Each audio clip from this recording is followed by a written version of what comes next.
हमारे बीच है बनते करुणाकर महाथेरा जी। बनते जी, देखा जाए तो कहीं ना कहीं राजरत्न अम्बेडकर जो है सुर्खियों में इस समय आ रहे हैं। जहाँ भी वो जाते हैं प्रोग्राम में चंदा उगाही की बात करते हैं कि अगर मेरे को जो है 1 लाख लोग जो है 100 रुपये भी देते हैं तो मैं भारतीय बौद्ध महासभा यानी कि द बुद्धिस्ट सोसाइटी को आगे बढ़ाने का काम करूँगा। कहने का मतलब हर महीने 1 करोड़ रुपए की भारत के लोगों से मांग कर रहे हैं। क्या कहेंगे इस बात को लेकर? हाँ जी, ये राजरत्न जी का उत्तर प्रदेश और दिल्ली में धर्म के लिए, सामाजिक कार्य के लिए, बाबा साहब की विचारधारा फैलाने के लिए हार्दिक स्वागत है। लेकिन मैं इस बात से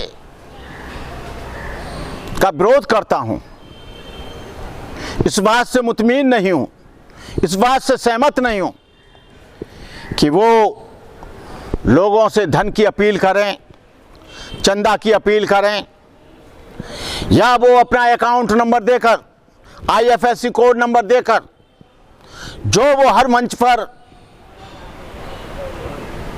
ये डिमांड करते हैं। मैं तो जानता हूं, मैं सारे बाबा साहब के पौत्रों को जानता हूं। कभी भी उनके पौत्रों ने, चाहे प्रकाश राव अंबेडकर रहे हों, चाहे उनके और कोई पौत्र रहे हों, उन्होंने आज तक, मैं प्रकाश राव अंबेडकर को 40 और 37 वर्षों से करीब करीब जानता हूं, उनके पूरे परिवार को जानता हूं और उनकी माताजी को जानता हूं, लेकिन उन लोगों ने कभी पैसे की मांग नहीं की, उन लोगों ने कभी भी धन उगाही नहीं की। लेकिन जब जब राजरत्न जी उत्तर प्रदेश में आते हैं तो वो यूनिवर्सिटी के नाम से, कभी कोर्ट के नाम से, कभी EVM के नाम से, कभी जो है विदेश में कोर्ट, वर्ल्ड न्यायालय में केस चल रहा है उसके नाम से पैसा मांगते हैं। राजरत्न जी, ये उत्तर प्रदेश के लोग या दिल्ली के लोग या भारत के अन्य प्रदेशों के लोग कोई ATM नहीं है जो आपको पैसा देते रहें। आपको बाबा से हमने भी कभी नहीं मांगा। आप यूनिवर्सिटी की बात करते हैं, आप कहते हो कि मुझे प्रधानमंत्री बनने के लिए ऑफर आया। अरे हम आपसे कहना चाहते हैं कि आप केवल महाराष्ट्र के मुख्यमंत्री बन जाइए तो आपको चंदा करने की जरूरत नहीं पड़ेगी। जैसे उत्तर प्रदेश में BSP की 4 बार गवर्नमेंट आई और बहन मायावती ने साहू जी महाराज यूनिवर्सिटी कानपुर में बनाई, अंबेडकर यूनिवर्सिटी आपके आगरा में बनाई, भीम यूनिवर्सिटी लखनऊ में बनाई, गौतम बुद्ध यूनिवर्सिटी गौतम बुद्ध नगर नोएडा में बनाई। तुम लोग ये एक एक पैसा भीख मांगकर, ये समाज ऐसा नहीं है कि यूनिवर्सिटी के लिए दे सके, और आप कहते हो कि 100 रुपया देकर 1 लाख लोग देंगे तो 1 करोड़ रुपए महीने दे देते हैं। इस तरह से लोगों को गुमराह मत करो। इस तरह से मैं उत्तर प्रदेश के लोगों से अपील करना चाहता हूं, भारत के लोगों से अपील करना चाहता हूं, वो यदि काम कर रहे हैं तो करने दो, काम के लिए कोई मना नहीं है। वो उत्तर प्रदेश में भाषण दे रहे हैं तो देने दो, वो बाबा साहब की बात कर रहे हैं तो करने दो, लेकिन एक भी पैसा उनको देना नहीं चाहिए। वो जो घोषणा करते हैं उस पैसे का क्या होगा, उसका आय व्यय मैं जानता हूं। बहुत से लोग, महाराष्ट्र के लोग आए और उत्तर प्रदेश के लोगों ने, दिल्ली के लोगों ने भरपूर सहयोग दिया। अंबेडकर भवन ने भी 10,000 रुपये दिए, उत्तर प्रदेश के लोगों ने भी कई जगह 21-21 हज़ार, और वो उनको जब कोई बुलाता है तो 50,000 रुपये मांगते हैं। अरे तुम्हारी स्पीच कोई इतनी ज़बरदस्त तो है नहीं, कोई तुम इतने बड़े तो स्पीकर हो नहीं कि तुम 50,000 रुपये लो। और जब तुम 50,000 रुपये में बाबा साहब का विचार दोगे, भगवान बुद्ध का विचार दोगे, इसका मतलब तुम बाबा साहब को भी बेच रहे हो, बाबा साहब के विचारों का भी बिजनेस कर रहे हो, बुद्ध के विचारों का भी बिजनेस कर रहे हो। अरे तुम कहते हो कि मैं फक्कड़ हूँ, तो एक बहुत भिक्षु की तरह फक्कड़ होकर लोग तुम्हें आने जाने का किराया जरूर देंगे, तुम्हारा खाने का प्रबंध जरूर करेंगे, तुमको होटल में जरूर रखेंगे, तुमको गाड़ी जरूर देंगे, लेकिन जो बाद में आप पैसे मांगने की जो बात करते हो और मंच से ऐलान करते हो, अपना अकाउंट नंबर देते हो, अपना IFSC नंबर देते हो, इस तरह से इनको लूटने की कोशिश मत करो। समाज को समाज रहने दो।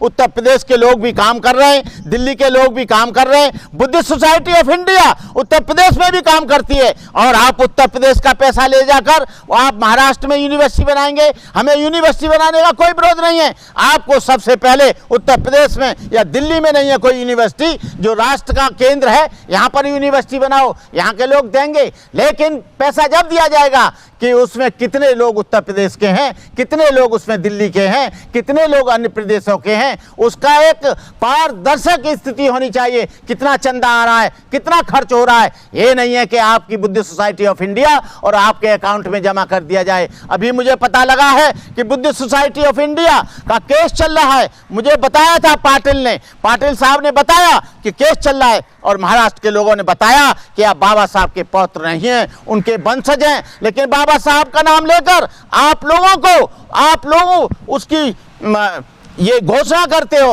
मंच पर जाकर। मैं उत्तर प्रदेश के लोगों से और दिल्ली के लोगों से निवेदन करूंगा, उनको आने जाने का किराया तो दिया जाए, यदि बुलाते हो तो रहने का और खाने का भी दिया जाए, लेकिन उनको एक भी पैसा चंदा करके उनकी घोषणा जो होती है एक भी पैसा न दें। मैं भंते करुणाकर जो 45-46 साल से भंते हूं, मैं तुम लोगों से अपील करना चाहता हूं, उस पैसे को अपने यहाँ के उत्तर प्रदेश के गरीब बच्चों को बांटो, गरीब बच्चों को किताब दिलाओ। पहले आप अपनी उन्नति करो, बच्चों को आप कपड़े दिलाओ, बच्चों को किताब दिलाओ। जो IAS अच्छे बच्चे हैं, जो पढ़ने में योग्य हैं, उनका सहयोग करो। किसी भी राजनीतिक व्यक्ति का, किसी भी धार्मिक व्यक्ति का इस चंदा बिल्कुल मत दो, चाहे भंते करुणाकरी क्यों ना हो, चाहे कोई और क्यों नहीं हो। हमने बहुत चंदा देते देते इस समाज की कमर टूट गई है। जो आता है वही 1 करोड़ की मांग करता है। हमारे पास वीडियो है जो वो एक कहते हैं कि 1 करोड़ रुपया महीना मुझे चाहिए। अरे तुमको एक पैसा नहीं मिलना चाहिए, तुम धर्म फैलाने के लिए आए हो कि रुपया कलेक्ट करने के लिए आए हो। यूनिवर्सिटी बहुत हैं, पढ़ लेंगे, पहले तो ये बच्चे पढ़ लें तभी तो यूनिवर्सिटी जाएंगे। अभी तो पढ़ाई का कार्यक्रम ही आज इस गवर्नमेंट ने खत्म कर दिया है। जो 0 पर एडमिशन होता था, जो 0 पर हमारे बच्चे इंजीनियर डॉक्टर बनते थे, आज उसकी फीस गवर्नमेंट ने 20-20 लाख कर दी है। तुमको कहां से पैसा दिया जाए? जब वो बच्चे ही नहीं पढ़ेंगे तुम्हारी यूनिवर्सिटी में कौन आएगा? जब बच्चे ही नहीं पढ़ पाएंगे तो दाखिला किसका होगा? जब बच्चों की पढ़ाई, हम लोग उत्तर प्रदेश के इतने संपन्न नहीं है कि हम अपने बच्चों को पढ़ा सकें। पहले हमें अपने बच्चों को, भाई और बहनों, आप अपने बच्चों को अधिक से अधिक पढ़ाओ। और वहां यूनिवर्सिटी की जरूरत नहीं है, वहां महाराष्ट्र कौन जाएगा, वहां भी खर्चा कौन देगा?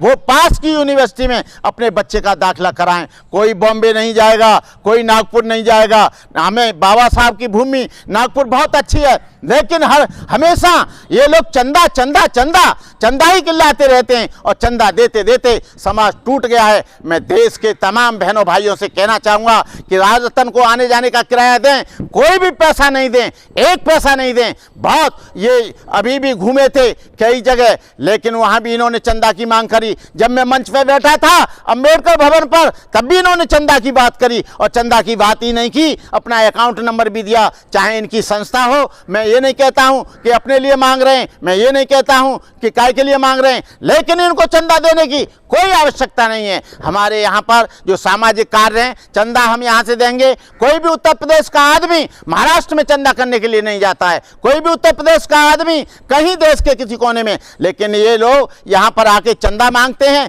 और उनको बेइज्जत करते हैं, चंदा नहीं दे पाते हैं। यहाँ पर दिल्ली में घोषणा करी थी, मैंने लोगों से पहले ही मना कर दिया था कि एक पैसा मत देना, वो जरूर घोषणा करेगा। मेरे पास वीडियो है, इन्होंने घोषणा करी है। इसलिए बहनों और भाइयों, ऐसे लोगों से सावधान रहो। वो बाबा साहब के पुत्र नहीं है, उनके परिवार के हैं, वो उनके खानदान के हो सकते हैं, लेकिन बाबा साहब के प्रकाश राव अंबेडकर ही पौत्र हैं मात्र। उनके 4 पौत्र हैं। ये मुकुंदराव आनंद जी के बेटे हैं, आनंद जी के बेटे हैं ये, और वो उनके परिवार के हैं, खानदान के हैं। इनका ग्रैंडफादर अलग था, उनका ग्रैंडफादर अलग है। उनका प्रकाश राव अंबेडकर का ग्रैंडफादर डॉक्टर अंबेडकर है और इनका ग्रैंडफादर मुकुंदराव है। इसलिए बाबा साहब के पौत्र नहीं है। बाबा साहब के नाम पर इतना शोषण मत करो, बाबा साहब का नाम लेकर इतना इमोशनल एक्सप्लॉयटेशन मत करो, इतना इमोशनल भावनाओं को मत बनाओ।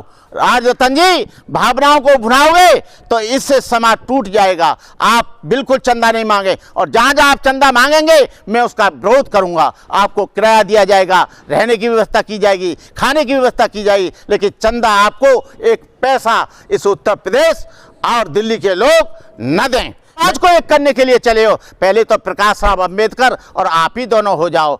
आप इस देश के लोगों को एक करने के लिए चले हो। आप पहले जितनी आरपीआई हैं उनको एक कर दो, हम समता सैनिक दल को एक कर दो, बुद्धिस्ट सोसाइटी ऑफ इंडिया कई बन गई हैं उनको एक कर दो। यहाँ उत्तर प्रदेश में भागने की जरूरत नहीं है।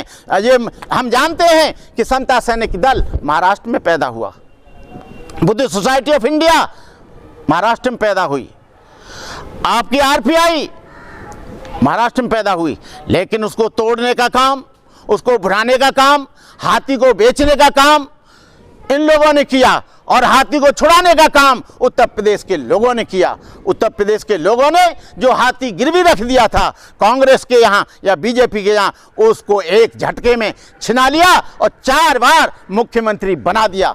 आप लोग अपने महाराष्ट्र में ये मुख्यमंत्री बनाने का और वहाँ सत्ता को ग्रहण करने का और सत्ता को उठाने का, सत्ता को आप ग्रहण करने की कोशिश करिए। आपका समाज तो महाराष्ट्र में टुकड़े टुकड़े टुकड़े टुकड़े बटा हुआ है। पहले महाराष्ट्र के लोगों को एक करिए, आपको उत्तर प्रदेश में, लेकिन महाराष्ट्र में तो आप लोगों को जानते हैं, वहाँ नहीं जाओगे आप, आपको वहाँ के सारे लोग जानते हैं, वहाँ आप नहीं बताओगे, क्योंकि आप उत्तर प्रदेश में बार बार भागने की कोशिश कर रहे हो। आप यहाँ मध्य प्रदेश में भागने की कोशिश कर रहे हो, पंजाब में भागने की कोशिश कर रहे हो। ये भागो मत, ये समाज ऐसा है, ये जागरूक समाज है, इसको बेवकूफ़ बनाने की कोशिश मत करो। राजरतन जी हम आपका बहुत सम्मान करते हैं, लेकिन चंदा मांगने में हम आपका बिल्कुल भी सम्मान नहीं करेंगे, और चंदा बिल्कुल मत मांगिए। हमारा निवेदन है, आपको किराया भाड़ा और खाना दिया जाएगा, चंदा कभी नहीं दिया जाएगा। चाहे आप यूनिवर्सिटी बना रहे हैं, चाहे आप कुछ भी बना रहे हैं, वहाँ की यूनिवर्सिटी वहाँ के पैसे से बनाओ।